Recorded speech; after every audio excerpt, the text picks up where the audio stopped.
Bonjour à vous, chers choisis de Jésus. Le message d'aujourd'hui nous fait prendre conscience que Jésus ne nous choisit pas parce que nous sommes capables. Il nous choisit pour nous rendre capables. Il ne nous choisit pas parce que nous sommes aimables. Il nous choisit pour nous rendre aimables.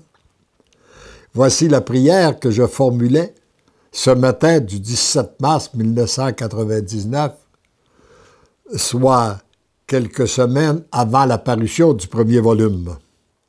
Seigneur Jésus, je ne sais comment vous remercier pour les témoignages de grande transformation des cœurs que vous m'avez permis d'entendre hier au soir.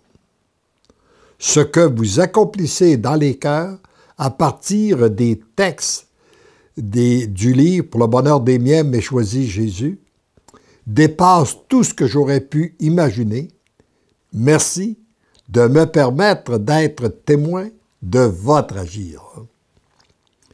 Et c'était le manuscrit que l'éditeur avait laissé sortir et c'était commencé à se diffuser.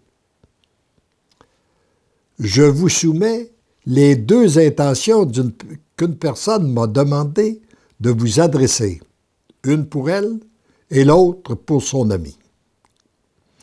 Je dépose également dans votre cœur de miséricorde mon attitude que j'ai eue hier, reflétant mon angoisse face à certaines situations d'affaires qui me préoccupent encore.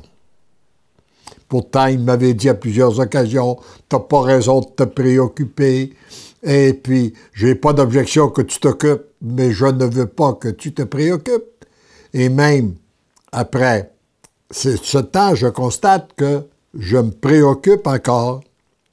Et mon manque de foi après tant de faveur. Parce que si on se préoccupe, c'est parce que notre foi n'est pas assez élevée. Envoyez vos saints anges transformer ces non à l'amour en des oui à l'amour. Merci pour votre grande miséricorde. Merci d'entendre et d'exaucer ma pauvre prière. J'ai confiance en vous, je vous aime. Et la réponse, mon tout petit. J'accueille ta faiblesse, ta fragilité, ta vulnérabilité, ainsi que les souffrances que cela t'occasionne. Je les associe aux miennes, je les dépose dans mes saintes plaies pour les offrir au Père, comme un beau bouquet de roses dont tu pourras respirer le parfum. Trouvez pas que c'est beau, ça? À partir de notre faiblesse, lorsqu'on lui donne, il l'associe aux tiennes, puis il l'offre au Père, et pour en faire un bouquet de roses. Te permettant ainsi de vivre à l'intérieur de toi une grande jubilation à travers ces tribulations. Je vous confirme que je les ai vécues, que je les vis de plus en plus, ces jubilations, et j'ai reçu une grande quantité de témoignages de gens qui vivent dans la jubilation à travers des grandes tribulations après avoir donné tout leur oui au Seigneur. La vraie et l'unique solution est que tu vives de plus en plus au-dedans de toi. Tu es un peu comme un petit poussin malade aux ailes brisées. Voilà ce qu'il me dit. Il est en sécurité dans le nid,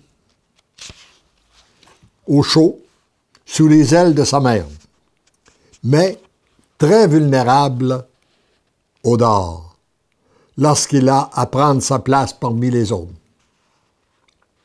Sous les ailes de sa mère, il refait ses forces, et très bientôt, il sera assez fort intérieurement pour vivre au dehors. Comme tu es à vivre la transformation de ton être pour devenir l'amour, ce nouvel être prend ses forces à l'intérieur de toi par de longs moments d'intimité avec moi. Par la suite, tu pourras affronter les problèmes extérieurs tout en demeurant dans la grande jubilation. Vu l'importance de cet enseignement, je vous le répète, car il été donné pour moi, mais il s'applique sans aucun doute aussi à chacun de vous. Comme tu es à vivre la transformation de ton être pour devenir l'amour, ce nouvel être prend ses forces à l'intérieur de toi par des longs moments d'intimité avec moi. Les temps d'intimité avec notre Dieu. Par la suite, tu pourras affronter les problèmes extérieurs tout en demeurant dans la grande jubilation. J'accueille aussi tes demandes pour les présenter au Père. Demeure en paix. J'ai toutes ces situations bien en main et vous serez de plus en plus témoins de mon agir. Lorsque vos désirs me sont présentés, j'en fais mon agir. Plus on devient des intimes avec lui, plus il prend nos désirs pour en faire son agir. En te laissant transformer par moi, tu pénètres de plus en plus dans le cœur de Dieu. Par conséquent, Dieu, de plus en plus, agit à travers toi après avoir agi en toi. Et ça rejoint la prière de Jésus. Père, qu'il soit un avec moi, comme tu es un avec moi. Nous savons que Jésus est tellement uni au Père que lorsqu'il parle, on ne sait pas si c'est lui ou si c'est le Père qui parle. Eh bien, c'est ce même esprit d'unité qu'il veut faire avec chacun de nous. C'est ce qui fait qu'il nous dit que par conséquent, Dieu de plus en plus agit à travers toi après avoir agi en toi. C'est ainsi que se bâtit une terre nouvelle, pleine d'amour, pour la gloire du Père, à partir des cœurs nouveaux, des cœurs remplis d'amour. Tendrement je vous aime, tendrement je t'aime. Amen.